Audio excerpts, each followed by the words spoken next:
sleep is a really important factor in your life, and there are a lot of misconceptions concerning sleep about how to get the best quality of sleep.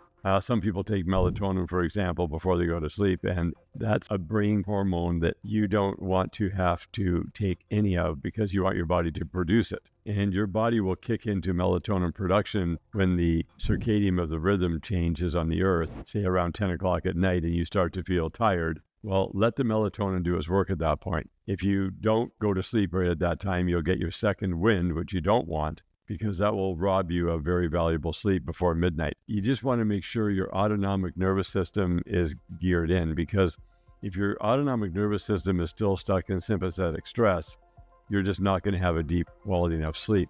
There's all kinds of different breathing techniques you can do to make sure you're getting into a better quality sleep, because the ultimate thing is to have deep sleep and wake up in the morning where you literally float out of bed. You feel your body is almost weightless. You've done all the repair overnight and you feel great in the morning. You know, there are things about the external environment. A lot of people are very concerned about no noise, total darkness, no Wi-Fi's, no cell phones on, no watching television before they go to bed. Those are all very legitimate conceptions that are tried and true. So the misconceptions are simply not getting the deep enough quality sleep and taking something to enhance your sleep. Low magnesium prevents your body from going into parasympathetic. So if you have to take something like a sleeping pill or CBD or something of some nature to get your body to fall into its deeper sleep, you don't get the quality of sleep that you really need. And when you have dreams, you want to have lots and lots of dreams overnight, because that is where you're processing all your traumas, all your stresses from the day before. And I'm not talking about significant trauma. I'm talking about your regular stress in life. You need to process it every night. So if you're not dreaming, there's something wrong with the quality of sleep. And I dream from the moment I start to go to sleep until I wake up in the morning. I've been like that for a long time. And that is definitely improved when I have the right systems in place. When I'm in my parasympathetic, I've got the melatonin that I produced in my body, and I get to go to sleep at the right time. So, you know, one of the major misconceptions is just because you're knocked out does not mean you're having quality sleep. And insomnia is a problem when people are in sympathetic stress or they've got their brain running at 100 miles an hour when they go to bed. When your head touches the pillow, you should go to sleep very shortly after that. Just a matter of you doing all your tests to find out that you're having the quality sleep. Wearing devices to measure your body's sleep is actually rather interrupting. A lot of people leave their Bluetooth on when they do that, and it's not the best. The only thing you want to see when you wake up in the morning is that you float out of bed, you have total energy all day long, and your melatonin kicks in around 10 at night and puts you into a deep sleep state that you take advantage of and go to bed. So staying up late is definitely detrimental. You want to go with the circadian rhythm of the earth and make sure you're in sync with that. Another misconception when it comes to sleeping is people think they have to get 7 to 8 hours sleep a night because somebody told them that. What I found is that the body will tell you how much sleep it wants. So when your body is tuned in, you might wake up after 5.5 or 6 hours.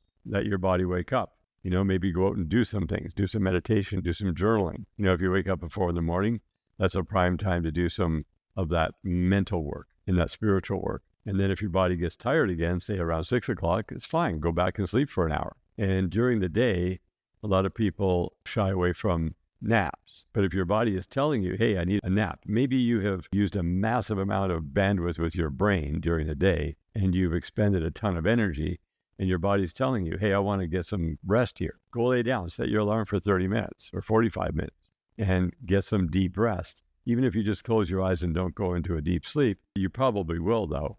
If your body's telling you it needs a nap and you've really burnt some energy, then you can recharge. If you don't recharge, you could be dragging your butt for the next, 7, 8 hours.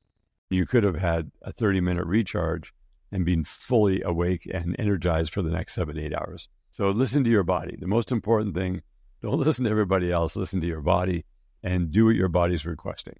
You might go to sleep okay, but you will not have a deep quality enough sleep where you totally restore overnight and wake up in the morning fresh and ready for a new day. So if your magnesium levels are low, that means your calcium levels are out of balance. Calcium contracts your muscles.